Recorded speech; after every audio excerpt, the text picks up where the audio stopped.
కోరికల్లో కూడా ధర్మయుక్తమైనవి ఉన్నాయి, అధర్మయుక్తమైనవి ఉన్నాయి.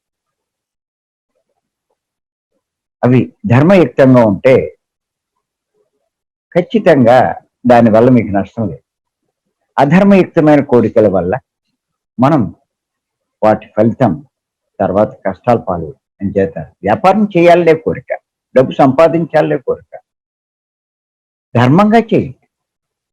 అంతేకాని డబ్బు సంపాదించాలనే కోరిక గురించి అధర్మంగా వ్యవహరించి అన్యాయంగా సంపాదించి ఇతరుల్ని హింసించి మోసగించి బాధించి నువ్వు సంపాదిస్తే తర్వాత దీనికి పదింతలు నువ్వు నష్టపోవాల్సి వస్తుంది. అలాగే నువ్వు డాక్టర్ వృత్తి చేయి, ధర్మయుక్తంగా ఉండాలి. వాడి కేసుని రెట్టింపు చేసి చూపించి, లేని కేసుని చూపించి, లేని బిల్లులు వేసి అన్యాయంగా అక్రమంగా తీస్తే భవిష్యత్తులో ఇప్పుడు డబ్బులు వస్తాయి, అంతకంతా అనుభవిస్తాం.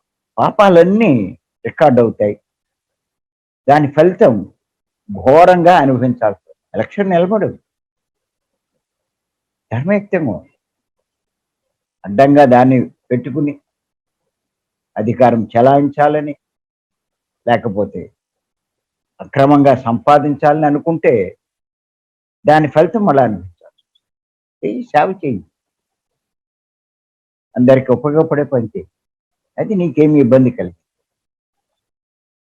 అలా ఎందులో తీసుకున్నా కూడా ధర్మయుక్తమైనటువంటి కోరికలు మనకి ఏ చెడ్డా చెయ్యో, పైగా లాభం కూడా కలిగిస్తాయి.